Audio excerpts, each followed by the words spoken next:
أعوذ بالله من الشيطان الرجيم بسم الله الرحمن الرحيم الحمد لله الذي هدانا لهذا وما كنا لنهتدي لولا أن هدانا الله لقد جاءت رسل ربنا بالحق والصلاة والسلام على رسول ثقلين محمود رب المشرقين والمغربين جد الحسن والحسين أبي القاسم محمد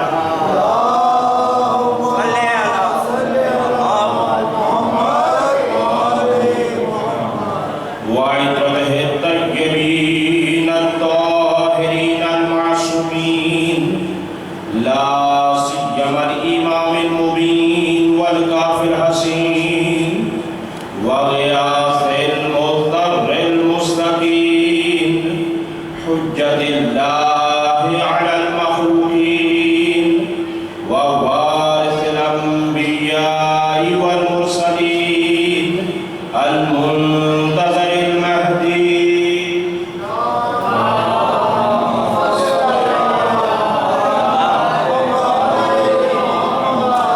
عجل الله تعالى له الفرج ولعنة الله على أعدائه ومخالفيهم ومنكري فضائله ومناقبهم أجمعين أما بعد فقد قال الله تبارك وتعالى في كتابه المجيد إن هذا القرآن يهدي للتي هي أقوم صلوات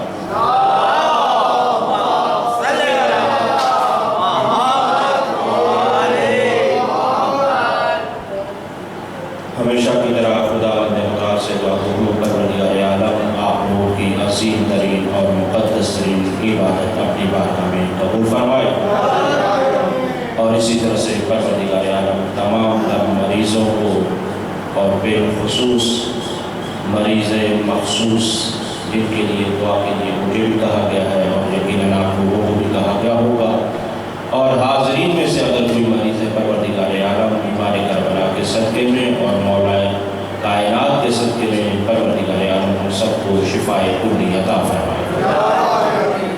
عزیزان گرامی، جیسا کہ آپ کو معلوم ہے کہ ایام شہادت حضرت علی علیہ السلام کے حوالے سے آج تیسری اور آخری مجلس ہے اور ہمارا موضوع گفتگو ہے قرآن اور حضرت علی علیہ السلام، جس کے لیے بہت ہی اہم ترین آیا مجیدہ کو صحابہ کرام قرار دیا گیا ہے۔ سورہ اسراء کی آیت نمبر 9 ہے، جس میں ارشاد رب العزت یہ ہو رہا ہے ان ھذا القرآن یہدی للتی ہی اقوم، بے شک یہ قرآن ہدایت کرنے والا ہے مضبوط راستے کی طرف۔ عزیزان گرامی، ظاہر ہے کہ لفظوں کے اوپر بہت توجہ کی ضرورت ہے۔ ان ھذا القرآن، لفظ ھذا استعمال ہوا ہے۔ ھذا عربی میں یہ اشارہ ہے اور قرآن مشار علیہ ہے۔ قرآن کی طرف اشارہ کیا جا رہا ہے کہ بے شک یہ قرآن، بے شک یہ قرآن ہدایت کرنے والا ہے صراط مستقیم کی یا مضبوط راستے کی طرف۔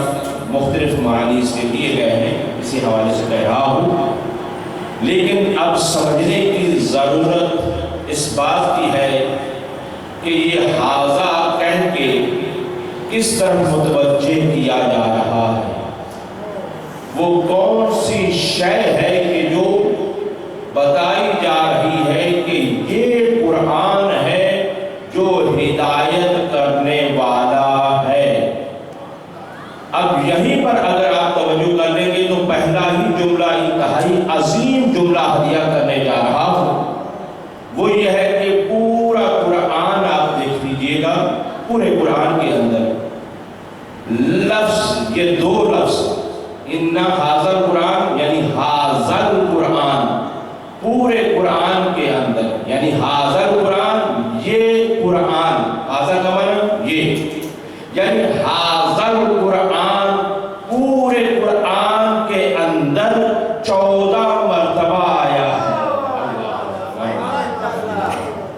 یعنی پوری تحقیق اور ذمہ داری کے ساتھ کہہ رہا ہوں، یہ لفظ حَاذَا القرآن 14 مرتبہ آیا ہے، نہ 13 مرتبہ ہے نہ 15 مرتبہ ہے۔ تو اس سے بھی ایک سمجھدار انسان کو اشارہ ہی کافی ہوتا ہے کہ یہ حَاذَا القرآن کہہ کر اس کے وجود حقیقی کی وہ بتایا جا رہا ہے۔ جو اس کا وجود حقیقی ہے وہ ایک نہیں ہے، 14 ہے۔ اسی وجہ سے قرآن میں 14 مقامات پر لفظ حَاذَا القرآن استعمال ہوا ہے، جیسا کہ خود اس آیت کے اندر بھی اِنَّ حَاذَا القرآن یہدی لِلَّتِی ہِیَ اقوم یہ کہا جا رہا ہے۔ اور پھر ایک اور مقام پر یوں ارشاد ہوتا ہے کہ قیامت کے دن پیغمبر کے بارے میں قرآن کی آیت ہے، قال رسول خدا قیامت کے وقت اور قیامت کے دن یہ فرمائیں گے، یا ربی ان قومی اتخذوا ھذا القرآن مہجورا، اے پروردگار انہوں نے قرآن کو لیا تو صحیح لیکن مہجور کر کے رکھ دیا، یعنی نظر انداز کر دیا۔ تو یہ قرآن کو، اس قرآن کو نظر انداز کر دیا تھا۔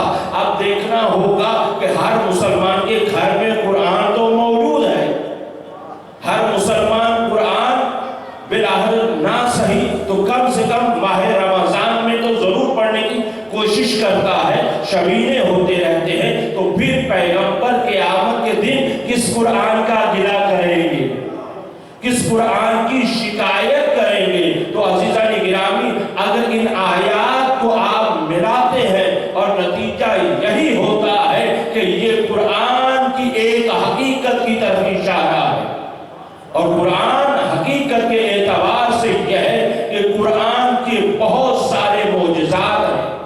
پہلے نمبر تو یہ ہے کہ قرآن خود معجزہ ہے، اور خود ہی معجزہ نہیں بلکہ معجز نما بھی ہے، یعنی معجزے کو پیش کرنے والا بھی ہے، معجزہ دکھاتا بھی ہے۔ اب معجزہ کس طرح سے ہے؟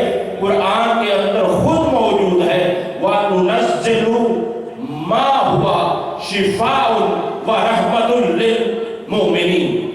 توجہ کریں گے، نُنَزِّلُ، ہم نے قرآن کو نازل کیا، ایک ایک لفظ پر توجہ، نُنَزِّلُ ہم نے قرآن کو نازل کیا، ما ہوا شفاء، اور اس میں شفا ہے، وَرَحْمَةٌ لِلْمُؤْمِنِينَ، اور مومنین کے لیے رحمت ہے۔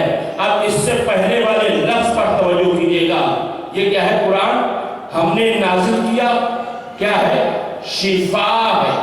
تو اب دوبارہ توجہ کریں، بہت لفظ دقیق ہے، قرآن کا ہر لفظ ناپ توڑ کر آیا ہے، فصاحت و بلاغت کے ساتھ آیا ہے، اور ہر وزن کے ساتھ اس کو رکھا گیا ہے، اس کی ایک حقیقت ہے۔ اب یہاں پر یہ لفظ استعمال ہو رہا ہے، دوبارہ پھر توجہ کریں گے کہ قرآن کو کہا جا رہا ہے قرآن دوا نہیں ہے، قرآن شفا ہے۔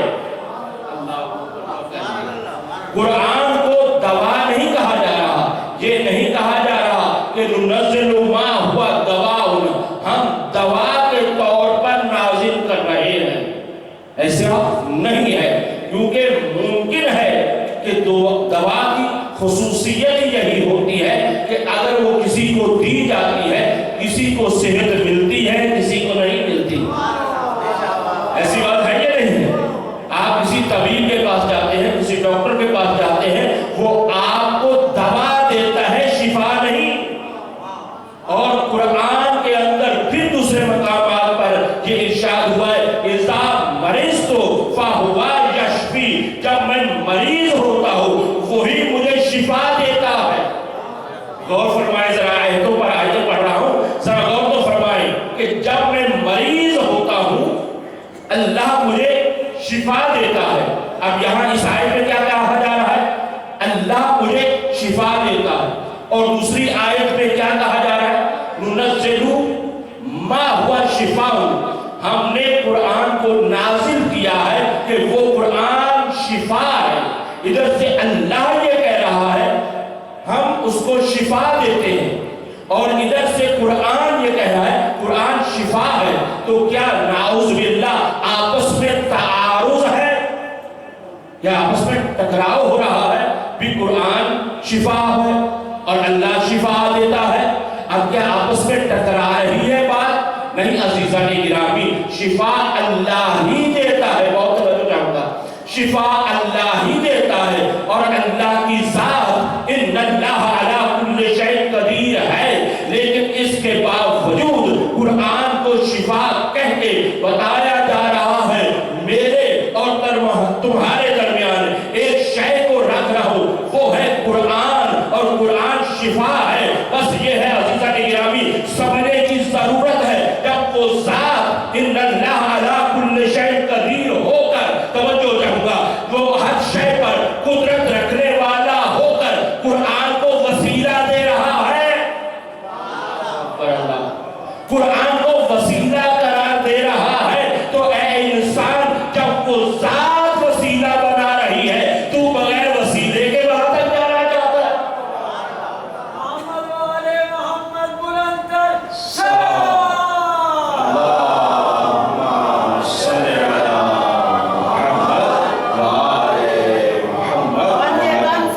پنجے تن سے گریزاں ہو جو آئینہ، پنجے تن سے گریزاں ہو جو آئینہ، بے محابہ اسے توڑنا چاہیے.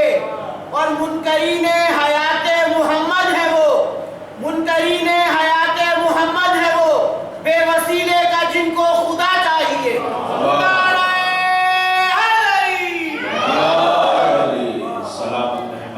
یہی ہوتا ہے موضوع پر آپ نے پڑھا ہے، مولا آپ کو جزائے خیر عطا فرمائے. تو یہ ہے عزیزان گرامی کیا ہے؟ قرآن کو شفا کہا گیا ہے. اب دوسری طرف پڑھنا چاہتا ہوں کہ جی قرآن شفا ہے تو پھر آئیے آج تو اس کی انتہائی ضرورت ہے. بھی ایسی بات تو زندگی میں کبھی نہ دیکھی نہ سنی تھی. اس وقت تو انتہائی ضرورت ہے. جب قرآن شفا ہے تو پھر قرآن سے متمسک کیوں نہیں ہو جاتے؟ قرآن کو وسیلہ کیوں قرار نہیں دے دیتے؟ لیکن ایک طرف پھر بات کہنے جا رہا ہوں. پہلے بات تو یہی ہے کہ یہی قرآن یہ شفا ہے. اب امت کو یہ چاہیے کہ وہ قرآن کے پاس آئے، ادھر ادھر نہ بھٹکے، ادھر ادھر چیزوں میں نہ جائے. تو یہ ہے کہ قرآن شفا ہے. لیکن اب مسئلہ دوسری طرف بھی بڑھنے جا رہا ہے. وہ یہ ہے کہ اگر شفا ہے تو پھر یہ ہاسپٹل کس لیے ہے؟ پھر ہاسپٹل بند کر دینے چاہیے. کیونکہ جس کے پاس کوئی بھی مریض ہوتا ہے جا کر اس کے سامنے قرآن پڑھنا شروع کر دیجئے، اس کو شفا مل جائے گی. لیکن پتہ یہ چلا کہ ایک تو پڑھنے کے لیے خالی لفظوں کا ہونا کافی نہیں ہے. خالی لفظوں کا ہونا کافی نہیں ہے. اس تلاوت کے لیے معصوم زبان ہونی چاہیے. معصوم زبان سے جب یہ الفاظ نکلیں گے پھر ہوگی شفا. اب یہ ہے کہ یہاں تک قرآن اور علی علیہ السلام یہ موضوع بھی ذہن میں رہے. اب قرآن یہ ہے کہ یہ ہے شفا، اور شفا جب ہے تو آج ہم جب مریض پر پڑھتے ہیں تو اس کو شفا نہیں ملتی تو کوئی یہ اعتراض کر سکتا ہے کہ یہ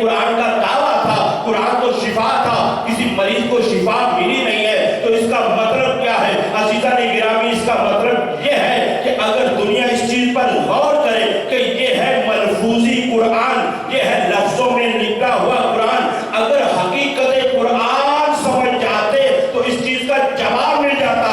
اب اس کا جواب کہاں پر ملا؟ اگر یہ تھی، یہ فقط اور فقط دعویٰ تھا، اس کی دلیل کہاں ہے؟ یہ ہے دعویٰ، کسی شے کا ہوتا ہے دعویٰ تو دلیل بھی ہوتی ہے نا۔ اس کی دلیل کیا ہے کہ قرآن شفا ہے۔ آج ہم پڑھتے ہیں مریضوں پر تو نہیں شفا یاب ہو رہے، تو اس کی وجہ کیا ہے؟ اس کی وجہ عزیزان گرامی یہ ہے کہ ہم نے جو اپنے ذہنوں میں ایک مفہوم اور مطلب بنا رکھا ہے وہ اور چیز ہے، اور حقیقت قرآن کوئی اور چیز کا نام ہے۔ اور وہ حقیقت قرآن کیا ہے؟ کہ قرآن نے دعویٰ کیا تھا، دنیا والے اب اس کی دلیل ڈھونڈیں، اس کی دلیل کہاں پر ہے؟ سوال یہ ہے قرآن کا دعویٰ، قرآن شفا دیتا ہے، لیکن اس کی دلیل کہاں پر ہے؟ کس طرح سے وہ شفا دیتا ہے؟ عزیزان گرامی، جب آپ اس کو تلاش کرنے نکلیں گے تو آپ کو حقیقی قرآن کا جو وجود تجلی قرآن مجید ہے وہاں پر جانا پڑے گا، اور اس کی دلیل بن کر اس وقت سامنے آئی اس بات کی کہ جب میرے مولا نے قبرستان میں جا کر کسی مردے کو ٹھوکر مار کے زندہ کر کے دکھایا۔ قرآن کا وجود حقیقی علی ہے، کیونکہ علی جس چیز کا قرآن دعویٰ کرتا ہے علی اس کی دلیل بن جاتا ہے، علی اس کی دلیل ہے عزیزان گرامی۔ اور پھر میں نے آپ کی خدمت میں یہ عرض بھی کیا تھا پہلے دن، آپ کے ذہن میں محفوظ ہوگا کہ علی مع القرآن والقرآن مع علی، محفوظ ہے نا وہ سارا سلسلہ۔ لیکن عظیم بات یہ ہے کہ میں نے عرض کیا تھا تو اس کے شروع میں بھی علی ہے، آخر میں بھی علی ہے، درمیان میں قرآن کو رکھا گیا ہے، درمیان میں قرآن کو رکھا گیا ہے۔ اب اسی بات کے اوپر ذرا مزید اور فرما لیجیے گا کہ دیکھیے ایک دفعہ آپ جیسے امام بارگاہ کے اندر تشریف فرما ہے تو آپ امام بارگاہ کے اندر تشریف فرما ہے، آپ جب اندر ہیں اور یہ امام بارگاہ کی دیواریں اور امام بارگاہ یہ آپ کے لیے محافظ ہے، آپ کی حفاظت کر رہا ہے، دھوپ سے بچا رہا ہے، دوسری چیزوں سے بچا رہا ہے، تو یہ ہے آپ کا محافظ۔ آپ اندر موجود ہیں، آپ محاط ہیں، دیکھیں آپ امام بارگاہ میں موجود ہیں، آپ محاط ہیں۔ چلے یوں اور سادہ کر دوں، یہ پانی ہے سامنے، پانی گلاس میں ہے، پانی جب گلاس میں ہے تو گر نہیں رہا، اپنی جگہ پر رکا ہوا ہے، تو پانی ہے محاط، گلاس ہے محیط، یعنی اس کو احاطہ کیے ہوئے ہے۔ اب پیغمبر کی زبان سے وہ نکلنے والا لفظ فصاحت و بلاغت اور وحی سے دھلی ہوئی زبان سے یہ جو لفظ نکلے ہیں تو اس بات کے اوپر دلیل بن رہے ہیں کہ اللہ نے قرآن میں فرمایا نحن نزلنا الذکر وإنا لہ لحافظون، ہم نے قرآن کو نازل کیا اور ہم ہی اس کی حفاظت کرنے والے۔ عزیزان گرامی، یہ دعویٰ اللہ کی طرف سے قرآن میں کیا گیا، دلیل بن کر علی نے اس قرآن کی حفاظت کی ہے۔ اللہ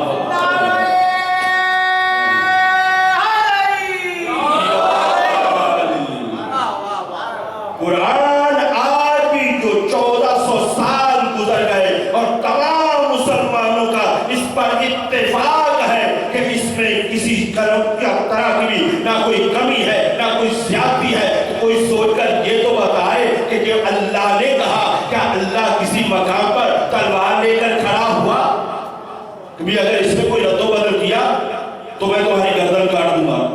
نہیں عزیزو، اللہ نے ایسے مضبوط ہاتھوں کے ذریعے سے اس شے کا انتظام کر دیا ہے۔ دیکھیے چلے تھوڑی سی سطح فکری سے ممکن ہے بات اوپر چلی جائے، میں کوشش کرتا ہوں کہ بات نیچے آ کر ہی کروں۔ قرآن کے اندر بعض مقامات پر لفظ جیسے ہم اردو میں استعمال کرتے ہیں نا، ہم کبھی کہا جاتا ہے میں نے یہ کام کیا، ٹھیک ہے، ما خلقت الجن والانس، میں نے جنوں اور انسانوں کو خلق نہیں کیا الا لیعبدون۔ یہاں پر اللہ یہ کہہ ہے وما خلقت، میں نے یہاں پر یہ نہیں کہہ رہا کہ ہم نے خلق نہیں کیا، یہ لفظ استعمال نہیں ہو رہا. وما خلقنا کا لفظ نہیں ہے، وما خلقت ہے، یعنی میں نے خلق نہیں کیا. جہاں پر کوئی ذات درمیان میں واسطہ نہ ہو وہاں اللہ اپنی طرف نسبت دے کر کہتا ہے، کیونکہ اللہ اور مخلوق کے درمیان کوئی واسطہ نہیں ہے. وہ ڈائریکٹ خدا فیض دیتا ہے اور مخلوق لیتی ہے، لیکن مخلوق میری جیسی اپنے اوپر فخر نہ کر کے کہے کہ وہ میں ہو جاتا ہوں. نہیں عزیزو، میرا وجود اس قابل ہی نہیں ہے. واسطہ فیض میرے اور خدا کے درمیان ایک ذات مخصوص کا ہونا ضروری ہے. وہ مخصوص ہستیاں ہیں، بس میں اس پر نہیں رکنا چاہ رہا. لیکن عزیزان گرامی، جب یہاں پر یہ ہے کہ یہ لفظ یہاں پر جب خدا مخصوص اپنی ذات کے ساتھ کوئی عمل جس میں کسی دوسرے کی دخالت نہ ہو، وہاں پر لفظ میں استعمال کرتا ہے.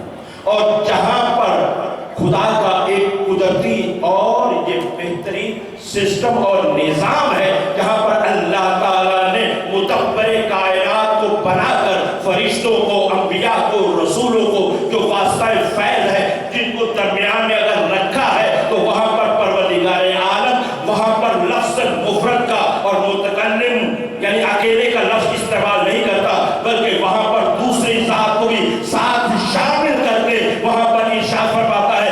یہاں پر بھی اللہ نے یہ نہیں کہا کہ میں نے قرآن کو نازل نہیں کیا، بلکہ کیا کہا؟ نحنو نزلنا، ہم نے قرآن کو نازل کیا ہے. اللہ ہم نے قرآن کو نازل کیا ہے اور ہم ہی اس کی حفاظت کرنے والے ہیں. جہاں پر اللہ اپنے علاوہ کسی کو تدبیر دے دیتا ہے تو وہاں صرف ہم کا لفظ استعمال نہیں کرتا، بلکہ اپنا ہی لفظ استعمال نہیں کرتا، بلکہ ہم کا لفظ استعمال کرتا. یہ ہے خدا کے قدرتی نظامات. تو بس یہ ہے کہ نحن نزلنا ذکر وَإِنَّا لَهُ لَحَافِظُونَ، ہم ہی قرآن کے نازل کرنے والے ہیں اور ہم ہی اس کی حفاظت کرنے والے ہیں. تو پھر اس عزیزان گرامی پھر ماننا یہ بھی پڑے گا کہ آج جب قرآن میں تحریف نہیں ہوئی ہے تو اس کا مطلب کیا ہے؟ یا تو دو باتوں میں سے ایک بات کو ماننا ضروری ہوگا، یا تو یہ مان لو کہ وہ ہستیاں آج بھی موجود ہیں، یا تو یہ مان لو کہ وہ ہستیاں آج بھی موجود ہیں. اگر یہ نہیں مانتے تو پھر یہ ماننا ضروری ہو جائے گا آج بھی ان ہستیوں میں سے کوئی ایک فرد پردہ غیبت میں بیٹھ کر اس کی حفاظت فرما رہا ہے. اور یہ ہے وہ قرآن کا حقیقی وارث، وہ ہے قرآن کا حقیقی مالک. اس حوالے سے عزیزان گرامی بہرحال یہ ہے کہ ہم قرآن کی حفاظت کرنے والے ہیں. اب اس سے زیادہ اب جہاں تک میں دیکھ رہا ہوں، یہاں تک میں نے اکیلے نے پڑھا ہے، اب آپ مل کر پڑھیں. ہے اس مزاج میں پڑھا جائے کہ پتہ تو چلے گا بھائی مولا کی مجلس ہو رہی ہے. مولا کی مجلس میں خاموشی تو بالکل اچھی بھی نہیں لگتی ہے.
اب گفتگو کا رخ تھوڑا سا تیز کرنے جا رہا ہوں.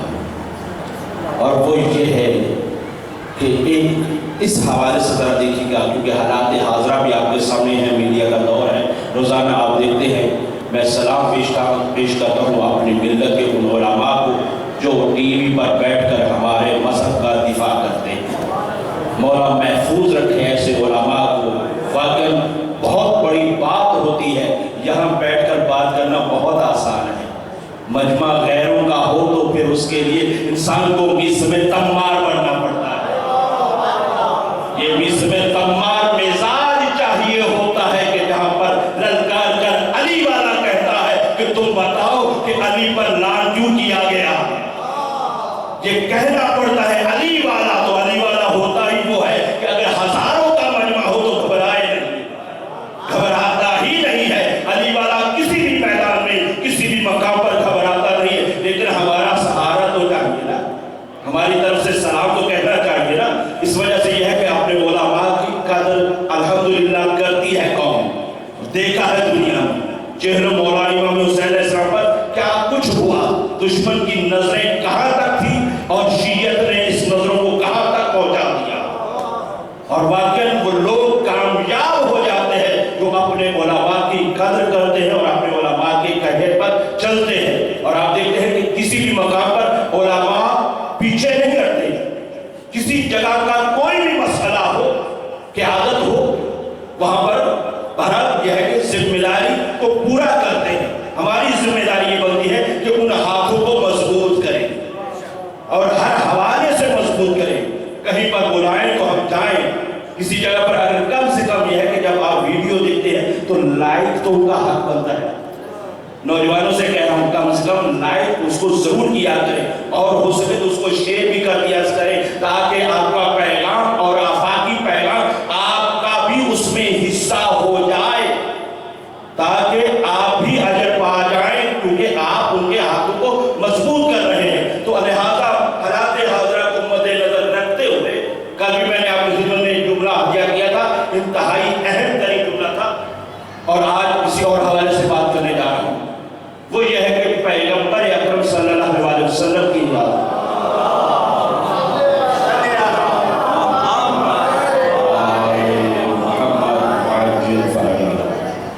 کی شخصیت کے حوالے سے ایک تو یہ ہے کہ پیغمبر اکرم صلی اللہ علیہ وسلم نے ہمیں جب جا رہے تھے تو قرآن کو امت کو دے کر گئے ہیں۔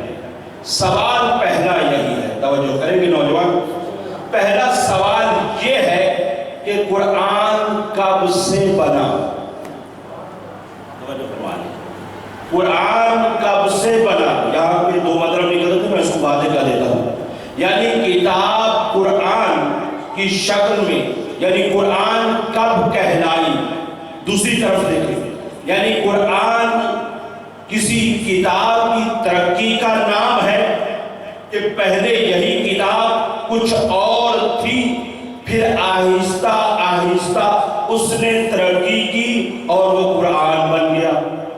کیا کسی بھی مسلمان کا یہ عقیدہ ہے؟ بعض دفعہ یہ ہوتا ہے کہ ایک کوئی بھی رائٹر کتاب کوئی لکھنا چاہتا ہے، بعض دفعہ وہ چھوٹا سا ایک کتابچہ لکھتا ہے، پھر اس کو ترقی دیتا ہے، پھر اس کو بڑھاتا ہے، پھر کیا وجہ ہے؟ تو کیا اسی طرح سے یہ قرآن ترقی کر کے قرآن بنا ہے؟